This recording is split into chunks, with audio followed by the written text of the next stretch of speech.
એકવાર એક શિયાળ જંગલમાંથી ભૂલું પડી ગયું અને ગામડામાં આવી ગયું.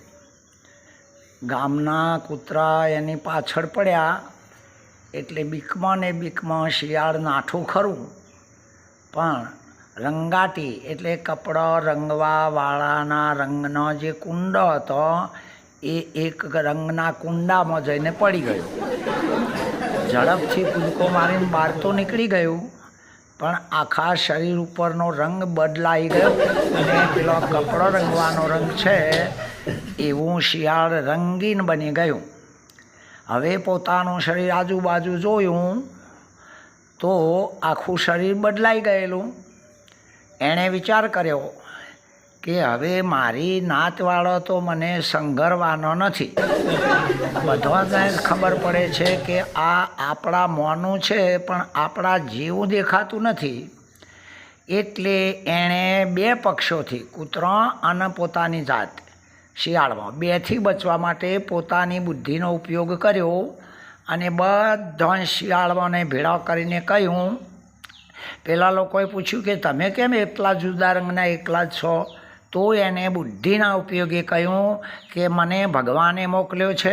તમારા બધામાં અને મારામાં અલગતા છે, એટલે મને કહે કે તું તારી જ્ઞાતિમાં જઈને સરપંચ થઈને અગર તો આગેવાન થઈને રહેજે.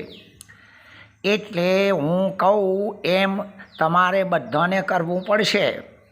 રંગ જુદો હોવાથી બધાએ હા પાડી દીધી અને પછી એક મિટિંગ ભરી. બધા જ શિયાળવા જંગલનો ભેગા થઈ ગયા અને એક માટીની ઊંચી ઢગલી બનાવીને એની બેઠક કરીને આ આગેવાન ઊંચા બેઠા અને સમાજ બધો એમનો નીચે બેઠો. હવે પેલોએ કહ્યું કે જુઓ, હું આજથી તમારો આગેવાન અને મને સરપંચ તરીકે ઓળખવાનો. એટલે બધાએ વિચાર કરીને કહ્યું કે તમે સરપંચ તો ખરા, રંગમાં જુદાય ખરા, અમારા રંગને તમારા રંગ એક નથી. તેમ છતાં આપણે સરપંચ તરીકેની આગવી કોઈ ઓળખાણ રાખો, જેથી અમે ઓળખી શકીએ દૂરથી આવતો કે આપણા સરપંચ આવ્યા. એટલે બધાય શિયાળોએ ભેળા કરીને જંગલમાંથી વાડ ઉપરથી વેવના વેલા ચૂંટીને લાવ્યા. વેવ એટલે દોડી જેવી આવે, એના વેલા ખૂબ જ ચીકણા હોય, તૂટ જ નહીં. એટલે બધાએ લોકોએ વેલા ભેગા કરીને એક જાડું દોરડું બનાવ્યું અને એના એક છેડે એક ધોકું એટલે નેટકાયું બાંધ્યું અને હવે કહ્યું કે આ તમે કેળે બાંધો એટલે અમને ખબર પડે કે સરપંચ એટલે પટ્ટાવાળો. આ તમારા પટ્ટા ઉપરથી અમારી ઓળખાણ થાય. એ પણ વારે ઘડીએ પટ્ટો જોવે, પાછળ જોવે, આગળ જોવે અને મનમાં ખુશી થઈ જાય કે હવે હું અલગ દેખાઉં છું, હવે હું પટ્ટાવાળો સરપંચ કહેવાઉં. બીજા બધા મારા હાથ નીચે હું કહું એમ કરવાના જ છે. મિટિંગ ભરીને સમાજના જો ઠરાવો કરતા હતા ને એટલામાંથી જંગલમાંથી જંગલી કૂતરા દોડતા દોડતા ડાઘિયા આવ્યા અને આ તો શિયાળવાનો સમાજ શું ટક્કર ઝીલે. એ તો એકદમ જેને જ્યાં જગ્યા મળી ત્યાં નાસી જ ગયા.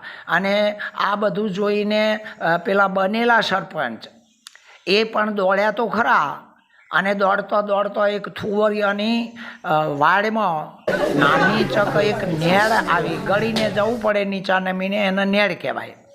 એટલે નેળમાં થઈને નાઠા ખરા, પણ પેલો એમનો શોભાવાળો પટ્ટો એ નેળના આડો થઈ ગયો બે મજબૂત થોરિયાના વચ્ચે.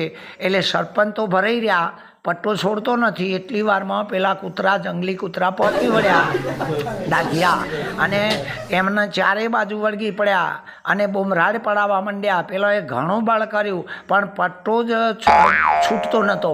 એટલે એ સમાજ શેઠો રહીને બૂમ પાડી, અરે સરપંચ તમારા દોડો નહીંતર મરી જા, આ લોકો આપણને છોડવાના નથી. બૂમરાડ કરી. અને સરપંચ વગર અમે કરશું શું? માટે બળ કરીને દોડો. એટલે સરપંચ બોલ્યા કે મારે બચવું તો છે, હું એ નાઠો તો છું, પણ હવે આ પટ્ટો છૂટતો ને એમ પટ્ટો છૂટતોય નથી. અને આરી આગેવાની ભારે પડી ગઈ અને સમાજ નાસી ગયો અને પેલા સરપંચને કૂતરોએ પતાવી દીધા.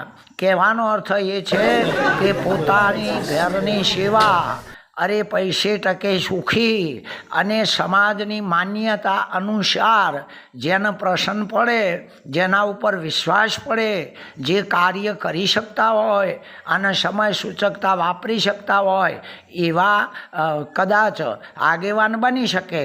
પણ હાથે નાથે બની ગયા હોય અને એ બન્યા પછી લોકોને વિશ્વાસ મૂક્યો, પણ જ્યારે કુદરતી અગર તો પોતાની કોઈ ક્ષેત્રની ઉપાધિઓ આવી એટલે સૌ સમાજ તો સૌની રીતે નાસી ગયો. હા, એમ માનવ સમાજ એ ખરેખર આપણે ધારીએ એવો નથી. આપણા કરતાં કંઈક દરજ્જે આગળ હોશિયાર તો છે જ, ચેતવણી પણ આપે છે. પણ હવે આ અહમ પદ નામનો પટ્ટો શાસ્ત્રોમાં કહ્યું છે કે અહમ કરોતિ વૃથ્થાભિમાન સ્વકર્મ સૂત્રો ગ્રથિતો હિલક. આ અહમ એક જાતનો પટ્ટો જ છે અને આપણે જો એને બતાવવા માટે આપણે જો કોઈક ને કોઈક અછકલાઈ કરીશું તો આ આગેવાની ભારે પડી. કારણ કે જેનો આગેવાન ઓંધળો એનું દળ એટલે કટક કૂવામાં પડવાનું જ છે. માટે કોઈ પણ બાબતમાં આગેવાન થવામાં મજા નથી. કારણ કે આગેવાન તો સર્વ સિદ્ધિમાન અને સર્વના ઉપર નમ્રતા અને કરુણાવાળી દ્રષ્ટિ અને વર્તમાન સિદ્ધ કરી બતાવે પછી આપણે કહેવા ના જવું પડે. એ તો એ જ લોકો આપણને કહેવાનો છે કે તમે અમારા આગેવાન છો. ઓમ તત્સત. પરમાત્મા સદગુરુ મહારાજનો જય.